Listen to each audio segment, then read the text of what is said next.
First time ko rito sa Don Bosco, sa Tondo, Manila. Napakaganda pala ng inyong 3 ektarya na campus. May mga puno pa. Huwag niyong puputulin yung mga punong yan. Napakaswerte nyo na nandito kayo sa komersyal at industrial na lugar ng Maynila. Father Dennis, salamat sa iyong pag-imbita sa akin. Matagal ko ng kaibigan si Father Dennis. Mahal ba niyo si Father Dennis? Wow, ang lakas pala ni Father Dennis. Father Karandang, thank you for invitation for me to be here. Kayo ay mga estudyante ng technical vocational training, hindi ba? Anong edad ninyo? More or less? 18 to 20? 20? 18 to 21? Oo. Anong mga kurso ninyo? Anong klaseng mga kurso?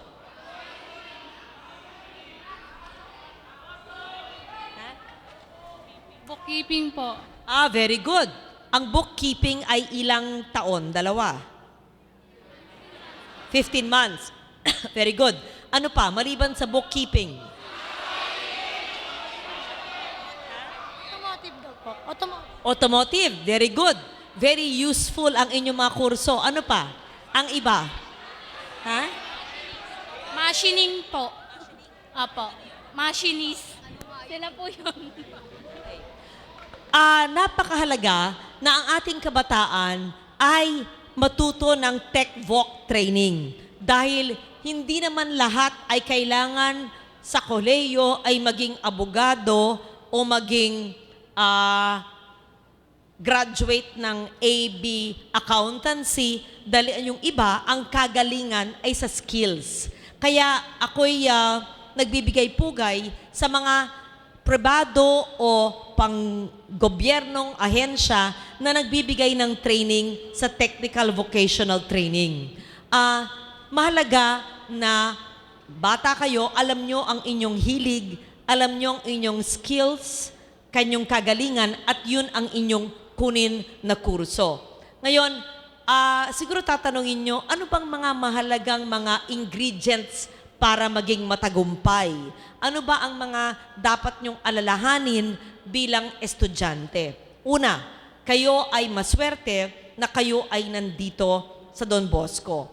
Hindi lahat nakakapag-aral. Hindi lahat nakakakuha ng oportunidad para mag-tech-voc training. Kaya kung ikaw man ay nag-aaral ng bookkeeping or automotive o anumang technical o vocational training, magpasalamat kayo na meron kayong pagkakataong ganon. Kaya, when you have that opportunity, seize it.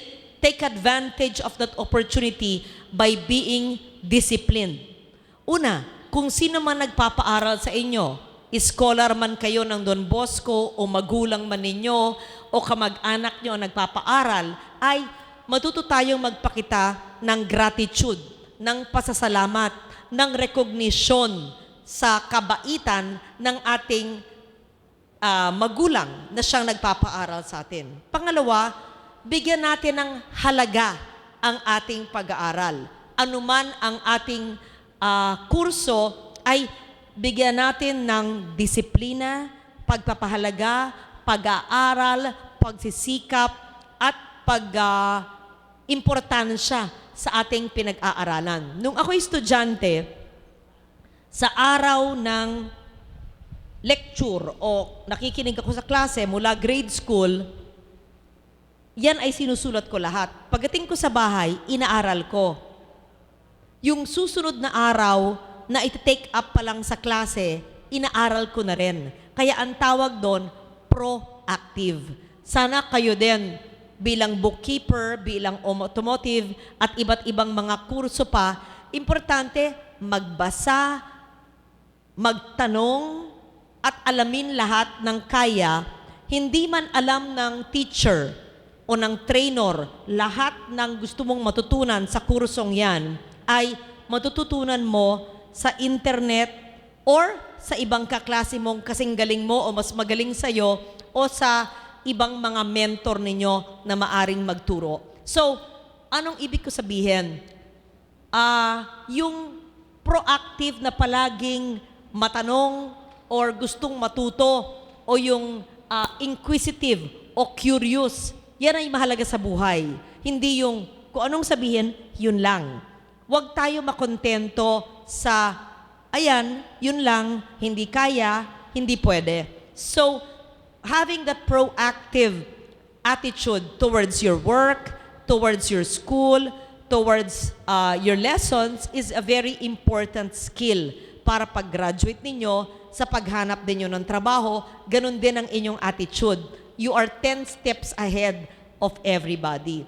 So first, respect and recognition and gratitude for those who are putting you through school. Second, the discipline and being proactive in the kind of course that you are taking. At pangatlo, syempre, ang ating paggalang sa ating sarili, paggalang sa ating kapwa at magulang at sa ating mga guro, at paggalang sa isa't isa. Respect. When we respect our bodies, when we respect ourselves, we are clean with ourselves. Basic health and sanitation, hindi ba? Good grooming, very basic yan. Ang pag-aayos ng sarili, ang pagliligo, ang pagtututbrush, ang tamang galaw, good grooming, and good conduct, di ba sabi nila? Basic yon. Respeto sa ating sarili. Para respetuhin din tayo ng ating seatmate, ng ating kaibigan, ng ating kaklase, ng ating mga kasamahan. At respeto rin natin sa ating kasamahan.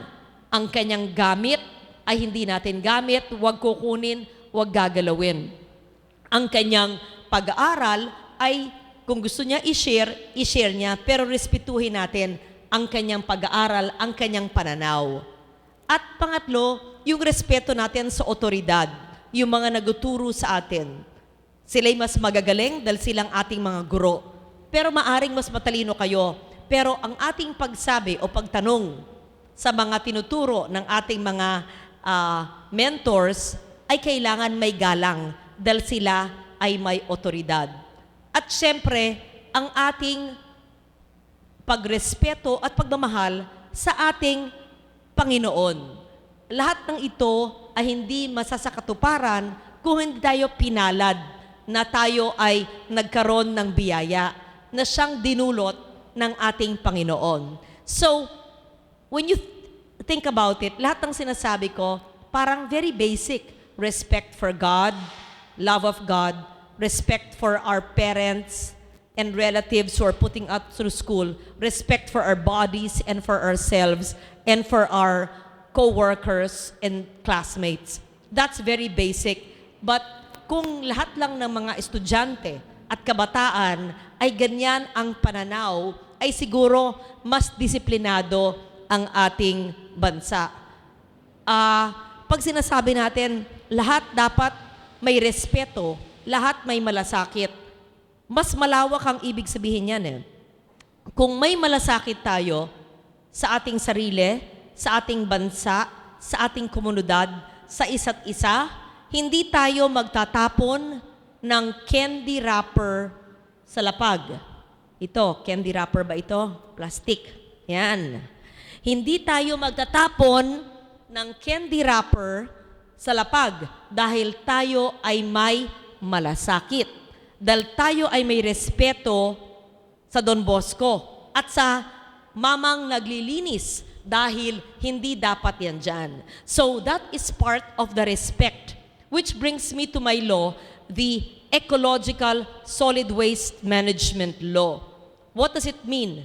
It instills respect for our environment and the implementation of segregation of waste at source, recycling, and composting. Mahirap ba intindihin? I will simplify. Sana ang Don Bosco Tondo ay maging ehemplo ng pagpatupad ng batas kong ito.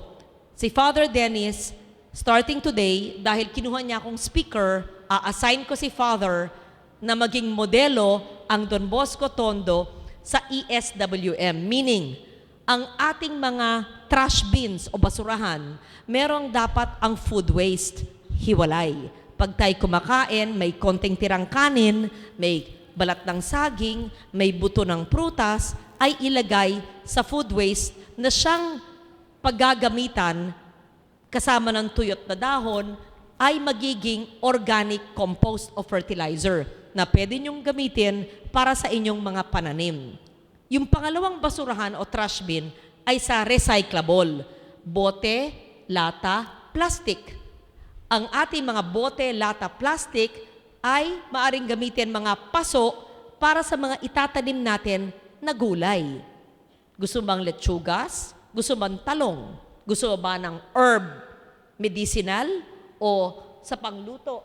At lahat ng mga ito ay pwede nyong ipangregalo, pwede nyong ibenta, pwede maging livelihood project. Yan ay ginagawa ko sa aking tahanan. Yan ang pangregalo ko sa Pasko. So, meron kang organic food waste na ginagawang organic fertilizer, tapos yung bote lata plastic ang iyong mga paso. Pangatlo ay yung mga hindi na kayang iresikulo. Yan ang tawag natin residual waste or latak, gaya nung candy wrapper na nakita ko. Yun ay pupunta sa trash bin o basurahan na latak dahil wala na siyang silbi. Yun lamang ang kolekta ng garbage collector at pupunta sa mga landfill. Hindi sa open dump sites gaya ng dati meron dito sa Smoky Mountain dahil yan ay pinagbawal na o outlawed, bawal na sa ating batas na Ecological Solid Waste Management Law.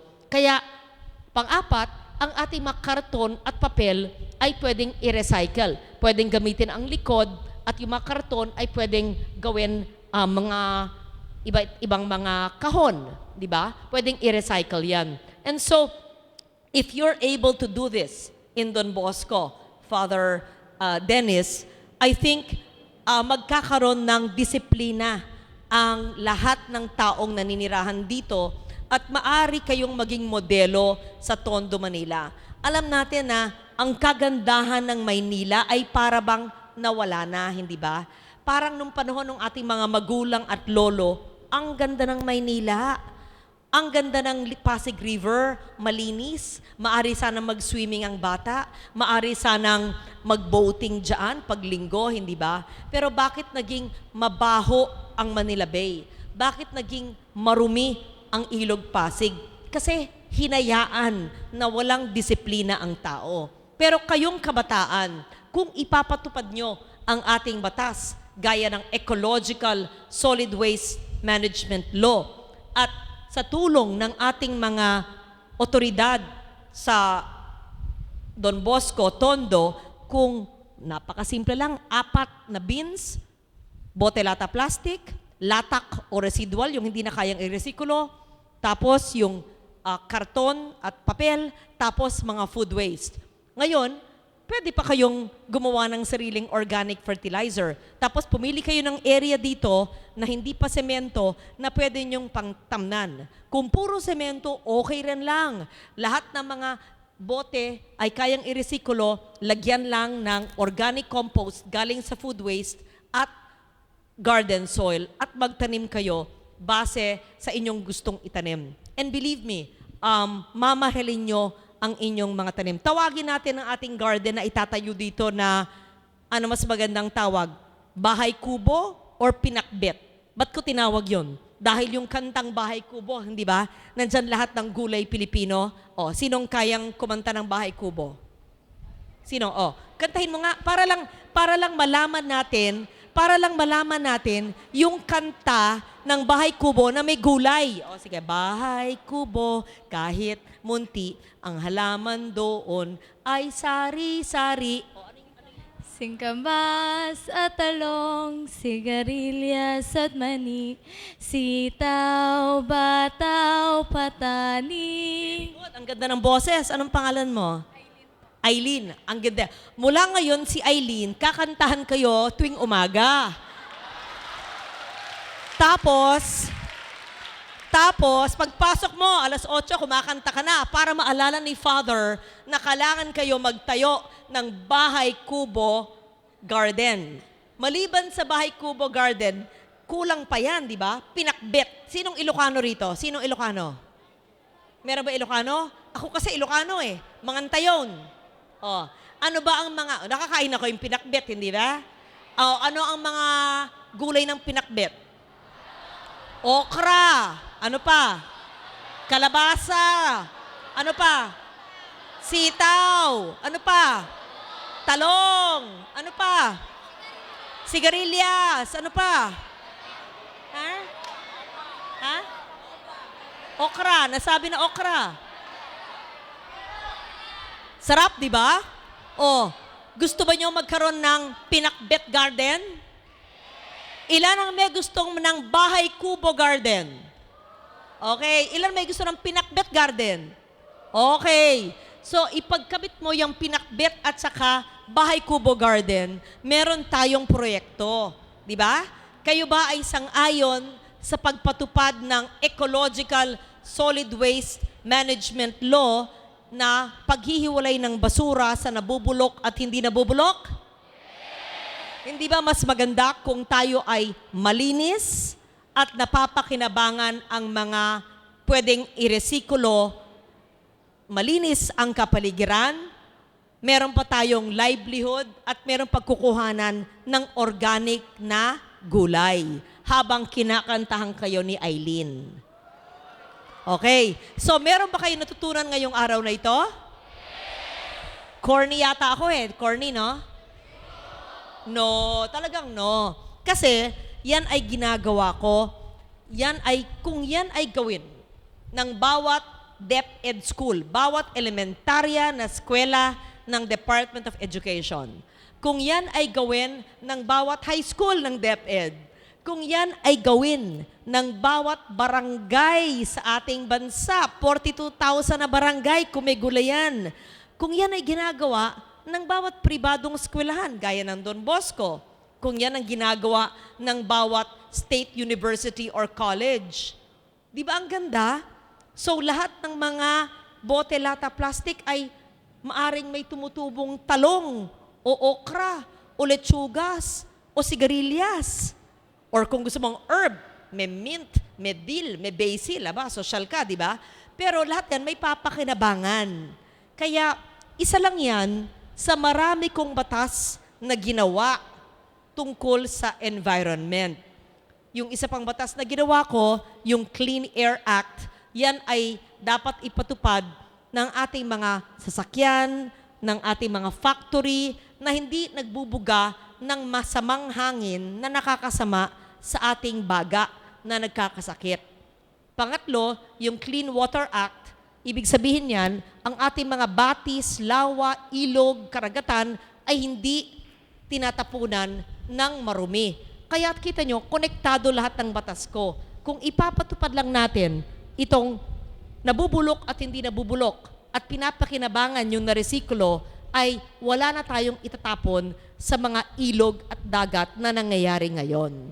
Kaya sa pagkakatong ito, sa aking maikling mensahe ngayong umagang ito, ay si Father Dennis, magaling yan gumawa ng mga livelihood project, gaya ng mga project niya na meron skills training na ginagawa ng mga Don Bosco scholars noon. Ang aking foundation noon, yung libro ni Loren Foundation, ay nagpapaaral ng mga scholars sa barangay Kailaway sa Don Bosco, Batulao.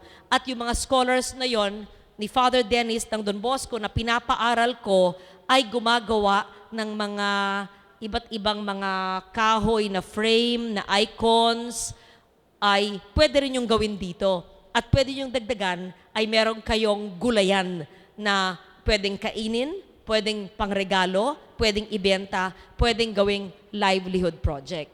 Yan lang ay ilan sa aking mga simpleng ideya para iparating sa inyo ang kahalagahan ng pagpapatupad ng aking mga batas. Ilan lang yaman sa mga maraming batas.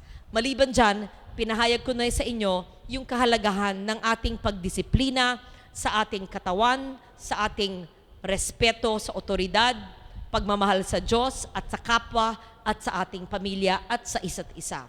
Kaya sa pagkakatong ito, ako'y nagpapasalamat sa inyong pakikinig dahil behave lahat.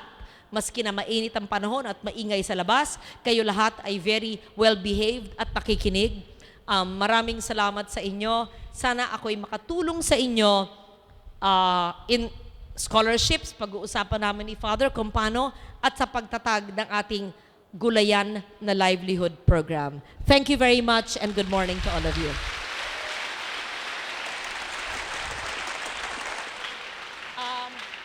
You should really do it,